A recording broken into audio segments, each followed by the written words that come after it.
Vamos lá, gente, vamos seguir aqui com nossa temática sobre comunicação, mídias, indústria cultural. Continuando aqui com o Eric Maigret, né? Sociologia da comunicação e das mídias. Antes de recomeçar aqui, vamos lembrar de se inscrever no canal, dar o like no vídeo, compartilhar o vídeo e acessar aí todos os links que estão aí na descrição, que tem minhas redes sociais, meus livros, né? Como apoiar o canal através do PayPal. E tem mais alguma coisa? Os livros tanto para venda quanto de graça. Então vamos lá. Nesse segundo momento, né, eu vou desenvolver um pouco o que o Eric Maigret meio que resume das telecomunicações vigentes, né? Ele faz uma espécie de marco introdutório, dando uma rápida resumida em cada uma. Eu não vou me aprofundar tanto, porque tem outros vídeos sobre telecomunicação que desenvolvem essas teorias, mas muito mais assim dos aspectos que ele chama mais atenção, especialmente uma espécie de visão meio paralela, não chega a ser dicotômica, mas paralela entre um modelo digamos assim, um modelo mais ingênuo, né? Ele usa a palavra ingênuo, de análise da comunicação como sendo os meios de comunicação como ameaças para a democracia e, por outro lado, um estímulo à própria democracia. Muito tem a ver com aquela questão que a gente viu no último vídeo sobre como os regimes, né, autoritários, totalitários do período entre as duas guerras mundiais usaram a mídia, o meio de comunicação, para promover uma certa manipulação. No entanto, depois da Segunda Guerra Mundial, se vê, né, o valor das mídias de massa como tendo um papel liberal, né, um papel de manutenção da liberdade. Então, haveria nas sociedades democráticas, né, um relacionamento permanente entre os povos e as culturas através de imagens, textos e sons. Então, quanto mais é possível acessar, segundo essa linha de pensamento, os meios de comunicação, né, acessar as informações, haveria mais liberdade, né?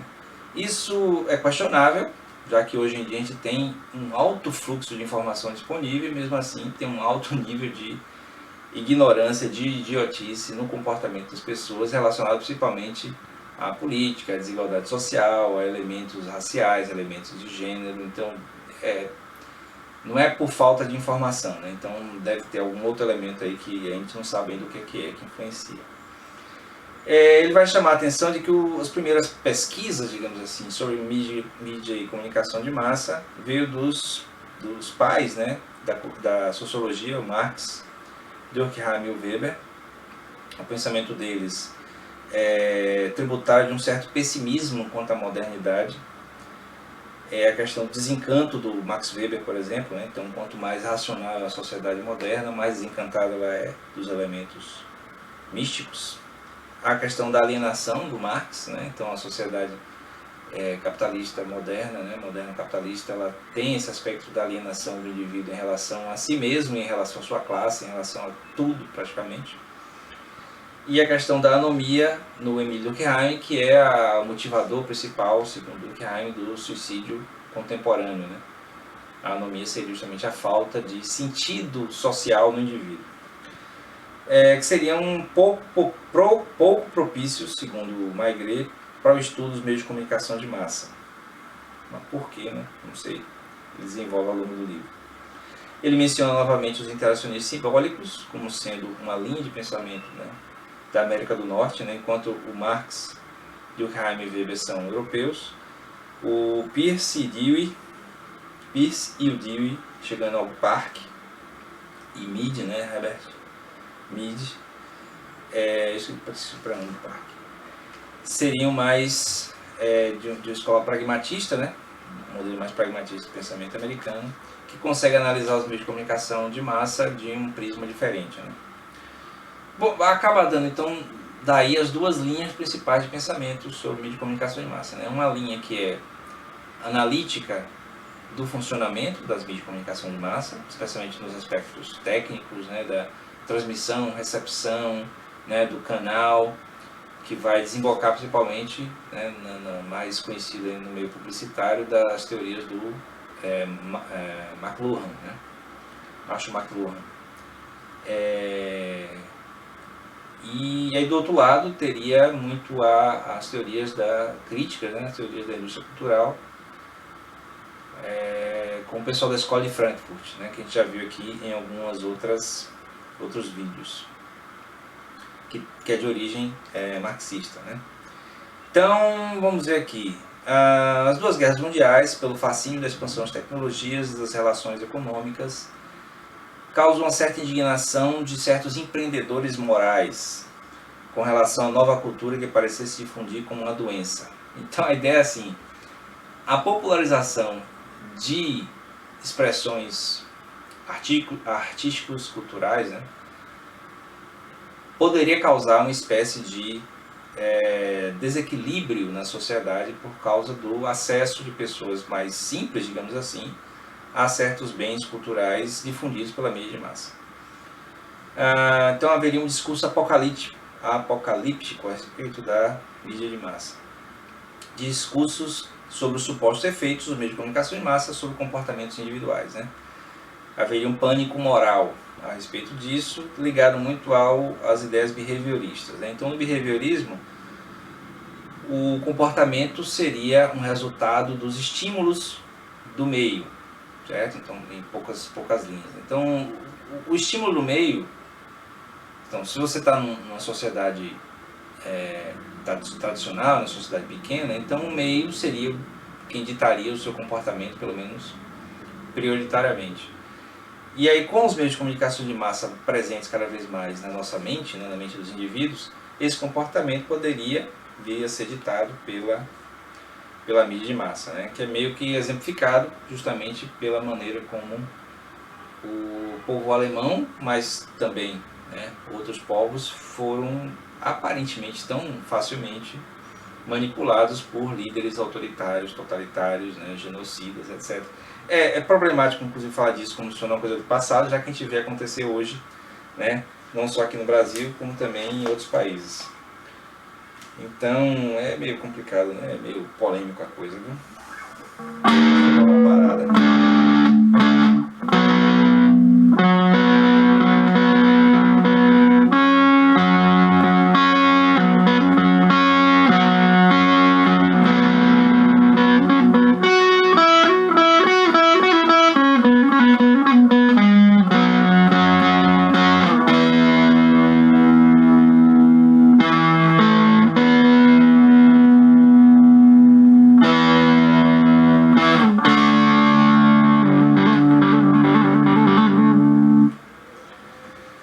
Só para quebrar um pouco.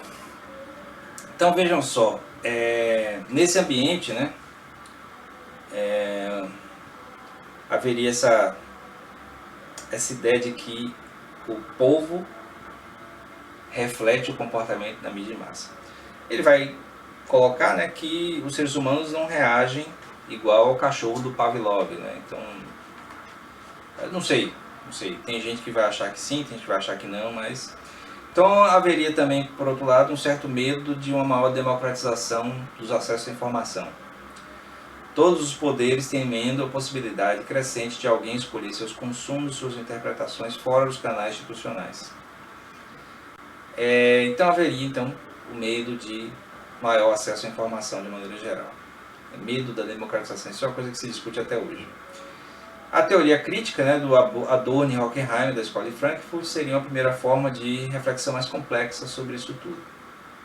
Se os meios de comunicação de massa devem ser criticados, é porque eles prolongam a dominação capitalista através da informação e do divertimento. Eu enfatizo principalmente o divertimento, oferecendo simulacros de felicidade ou de ação sonhada, enquanto as massas colaboram para a sua própria perda pelo gosto irrefreado pelo espetáculo, a outra parte de sua condição. Eu lembro, por exemplo, assim, no final de 2019, né, como as pessoas faziam filas para assistir o último filme dos Vingadores, a Vingadores Ultimato, e o filme arrecadou sei lá quantos bilhões de dólares do mundo, não sei, foi nos Estados Unidos da América, não sei. Eu sei que promoveu, e olha que eu sou fã, né, curto muito os filmes, promoveu uma sensação de realização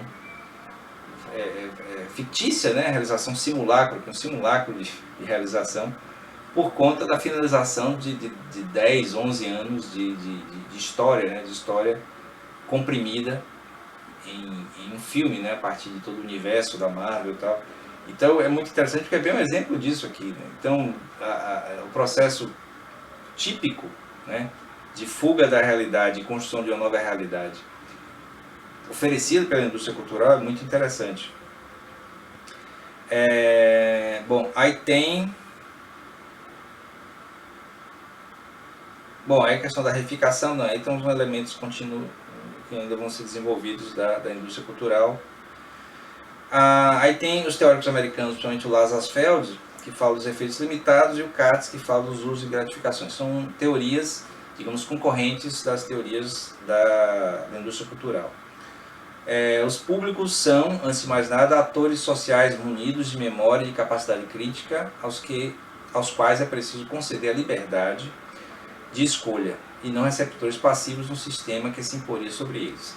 Isso é bem assim, isso vai de encontro à ideia original da teoria de comunicação, de que o meio de comunicação de massa manipulava os indivíduos, né, naquele ambiente totalitário e tal, dizendo que os indivíduos são capazes de fazer escolhas, então responsabiliza, de certo modo, os indivíduos, os sujeitos naquilo ali, e ao mesmo tempo meio que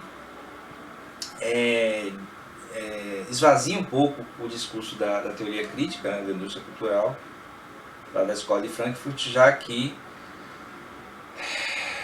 coloca mais nos sujeitos essa ideia de que ele é que escolhe. Então, já que nós é que escolhemos consumir tais coisas que causam essa fuga, né, da realidade, do sistema, da opressão, etc. tal, então não dá para dizer que é simplesmente um fruto do sistema imposto aos sujeitos, mas haveria uma inter-relação entre um e outro. Então, isso é o conjunto de teorias no início do século XX, né? Ela colocou aqui, ele colocou de jeito assim: essas teorias tingem de cores vivas, otimistas, seguindo o movimento de pêndulo, né? Que faz alternar regularmente ao longo da história denúncia e apologia na descrição dos meios de comunicação. Então, pêndulo. Então você tem denúncia, apologia. Denúncia, apologia. Denúncia, apologia. Denúncia, apologia.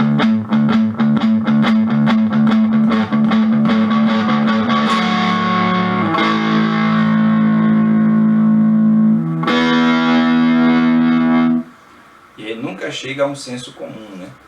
O que é uma coisa boa, não é uma coisa necessariamente ruim. Como eu falei, eu mesmo, quando comecei a estudar comunicação, a visão que eu tinha era muito, assim, da escolha de cada indivíduo. Já hoje em dia, 30 anos depois de eu estar formado, eu tenho minhas dúvidas se realmente não é um processo de manipulação mais vivo. Mas, assim, muito difícil numa sociedade tão individualista quanto a nossa, as pessoas reconhecerem que são manipulados, né? Reconhecerem que as ideias, as ideologias que elas carregam, elas são fruto do que a mídia impôs, né? Do que a mídia colocou na mente delas. Mas, bom, deixa eu ver,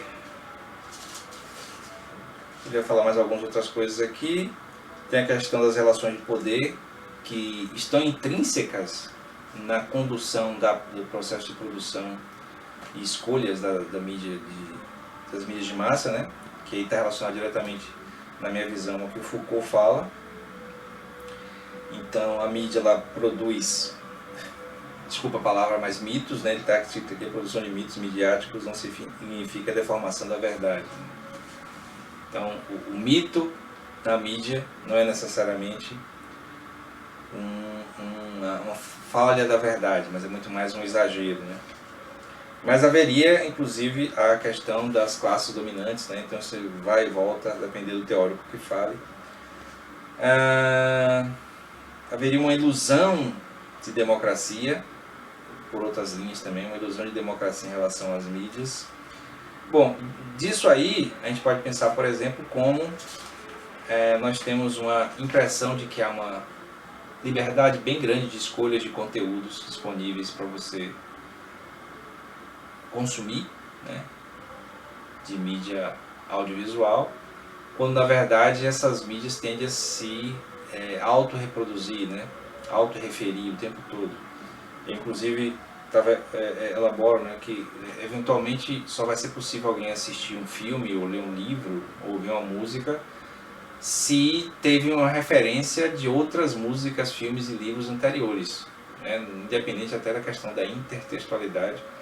Mas é porque a autorreferenciação das mídias, da indústria cultural é tão grande que fica quase impossível alguém assim, que está de fora, alguém que não acompanha a indústria cultural, entender o que é que está acontecendo, né? No meu livro mesmo, que eu lancei a semana retrasada, né, muitas das referências de cultura pop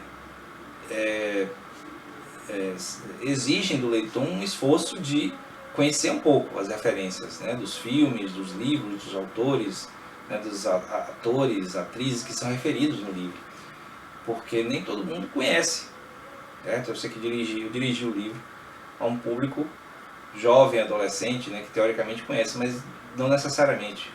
Então isso assim, é uma coisa que a própria indústria cultural meio que exige, essa autorreferenciação constante. Ele trata mais de alguns elementos teóricos, né, como dos estudos culturais, do Stuart Hall, que eu já falei também aqui em aula. Tem uma aula sobre o Stuart Hall e a questão de como a mídia de massa é apropriada pelos grupos, digamos assim, minorias, né, como a forma de autoexpressão, elementos étnicos, de gênero e tal. A internet potencializou bastante isso ainda mais, né? Uma coisa que já existia na mídia de massa tradicional, mas com a internet potencializou mais ainda, uma espécie de refluxo a respeito do que é imposto como indústria cultural. Mas assim, a indústria cultural absorve tudo, inclusive o que é contra ela, e transforma em produto dela mesma. Então, as meios de comunicação de massa servem de contato no seio da sociedade civil, e entre elas instituições de um modo muito mais conflituoso do que consensual. Então, o conflito constante em relação às ideias que são expostas na indústria cultural, na mídia de massa, expressa um pouco isso, certo? Então, a própria divisão e polarização do mundo hoje atinge também os conteúdos, né, que são produzidos. É só um exemplo, né, do que ele está falando aqui, já que o livro ele foi escrito, né, antes do que está acontecendo no mundo hoje, 2010, né, a edição brasileira. A edição original, deixa eu ver se tem aqui, 2008. Então foi bem antes do mundo estar essa confusão que está. Os meios de comunicação já não aparecem então como um domínio reservado dos especialistas dos instrumentos ditos de comunicação ou dos conhecedores do processo de produção e recepção, né? Então haveria uma pulverização das maneiras de produzir e criar. Como um exemplo que eu já dei aqui no canal, eu posso, sendo uma pessoa comum, né, produzir em casa algum conteúdo, colocar e você está aí assistindo, outras pessoas assistem, né, e através da mídia social, que é um compartilhando para o outro, chegar a pessoas interessadas, certo? Antes de concluir,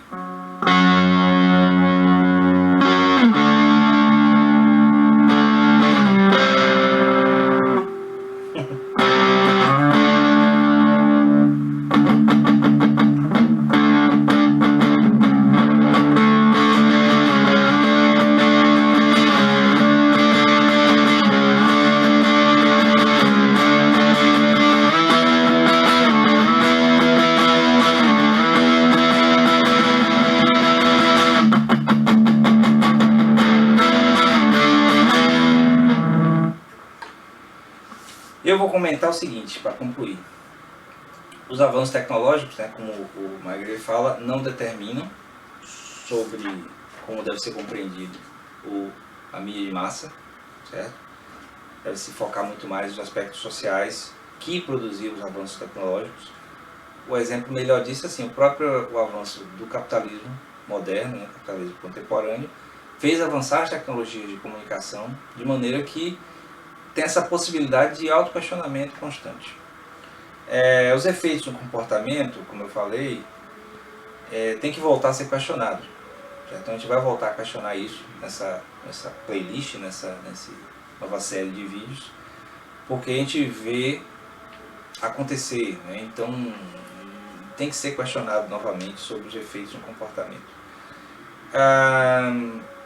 Eu vou tentar questionar minimamente sobre a constituição do sujeito como uma forma de resistência, né, de subjetivação, como eu trato nos vídeos relacionados na minha tese e com Albert e Foucault também, porque se é verdade que o sujeito se afirma, né, o sujeito ele subjetiva a realidade dele de maneira a construir a sua própria subjetividade, ficou meio redundante, mas é mais ou menos isso, então a manipulação não seria realmente possível. Então a gente vai ver se questiona isso também. E aí nós seríamos criações e criadores e criaturas sofremos os efeitos e somos produtores, né, da tecnologia de comunicação, somos produto e somos causa. Então somos produtores, né? Somos produtores, somos efeitos do que é produzido, somos produto e somos causa.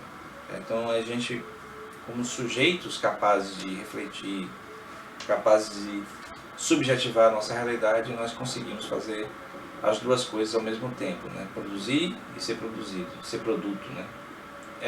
Lembra um pouco o estruturalismo, né? A gente é estruturado e a gente é estruturante ao mesmo tempo. Bom, eu vou ficar por aqui, espero que vocês tenham gostado. Continuem a seguir o canal, dar like no vídeo e compartilhar o vídeo, né? E fazer pedidos, né? Peça para alguma coisa, comentar, e a partir do comentário eu posso fazer outro vídeo. Certo? Valeu, até o próximo vídeo.